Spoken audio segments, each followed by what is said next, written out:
Alain Duhamel, bonsoir. Vous êtes éditorialiste, on vous entend sur RTL, on vous lit dans Libération et vous publiez Les pathologies politiques françaises chez Plomb.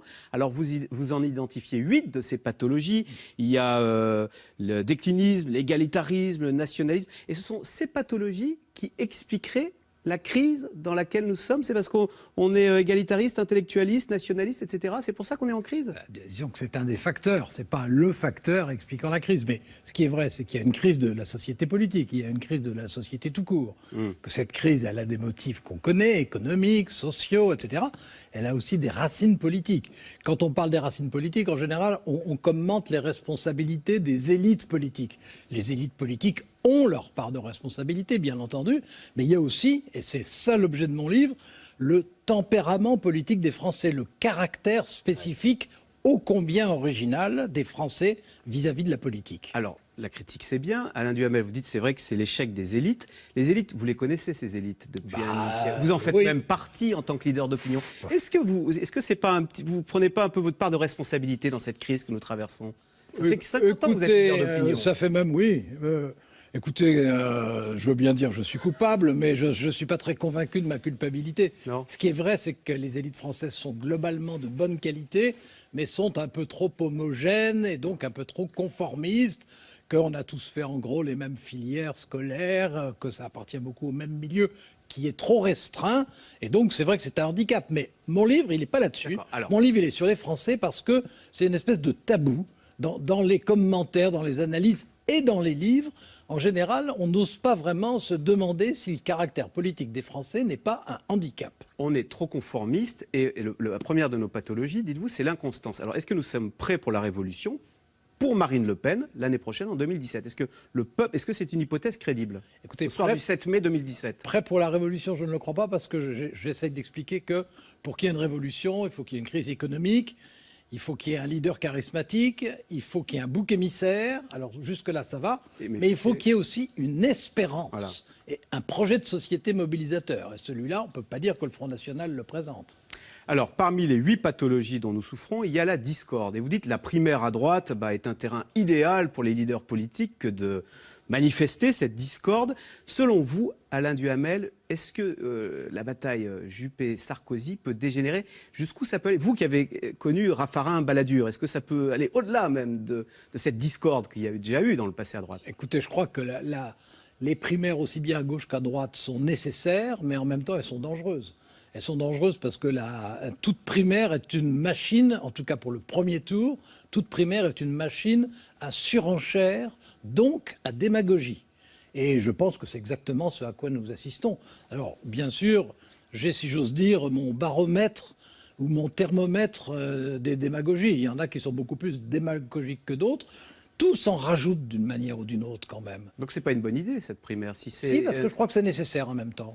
Il faut, mais ça en plus c'est très français, il faut se quereller pour avoir une chance de se rassembler.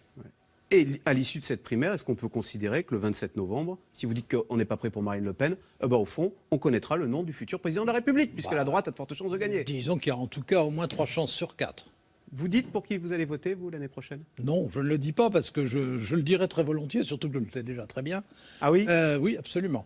Mais si je le disais, je sais que ça ferait un drame, que ça passionnerait les réseaux sociaux, même si je ne trouve pas ça tellement intéressant pour les gens, et que même mes confrères me critiqueraient comme c'était déjà arrivé une fois. Oui, avec Bayrou, une fois, c'était à Sciences Po. On avait filmé sans que je le sache, et j'avais dit que comme j'étais européen et que c'était des élections européennes, je voterais donc Bayrou, parce qu'il était le plus européen.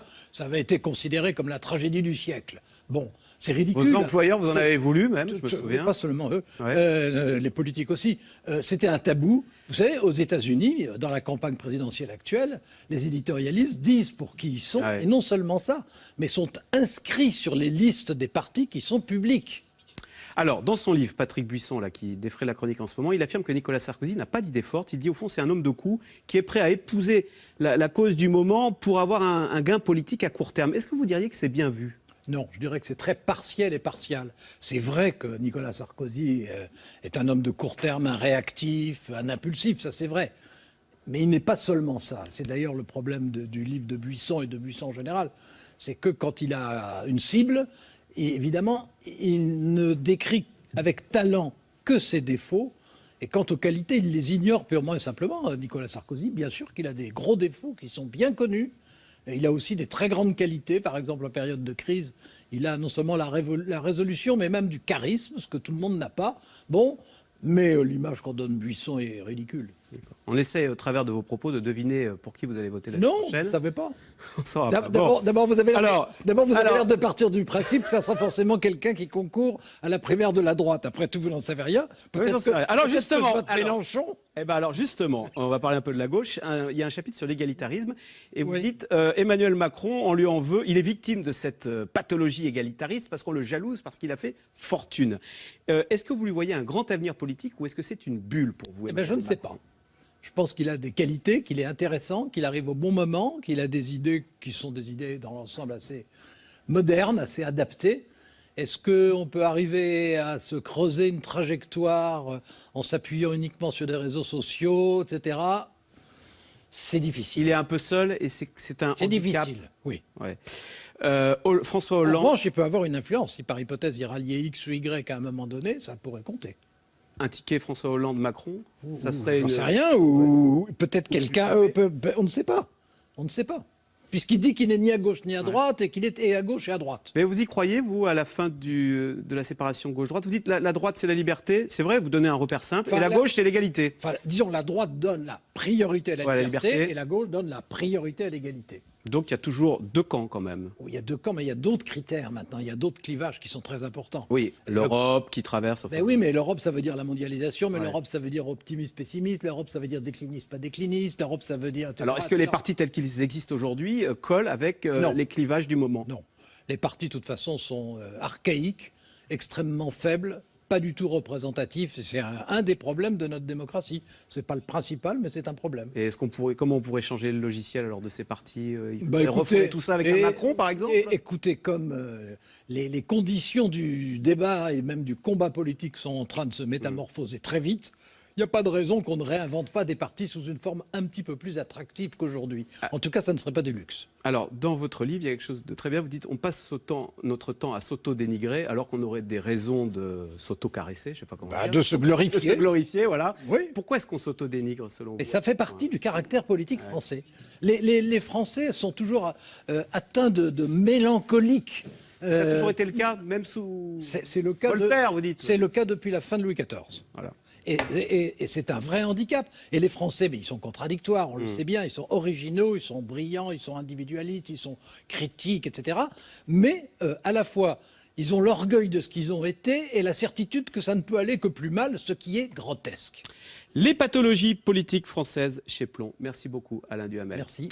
Restez avec nous tout de suite. Caroline Roux, c'est dans l'air qui revient sur le martyr d'Alep, deuxième ville de Syrie, où les Russes sont accusés de se livrer à des crimes de guerre. C'est tout de suite. C'est dans l'air, Caroline Roux.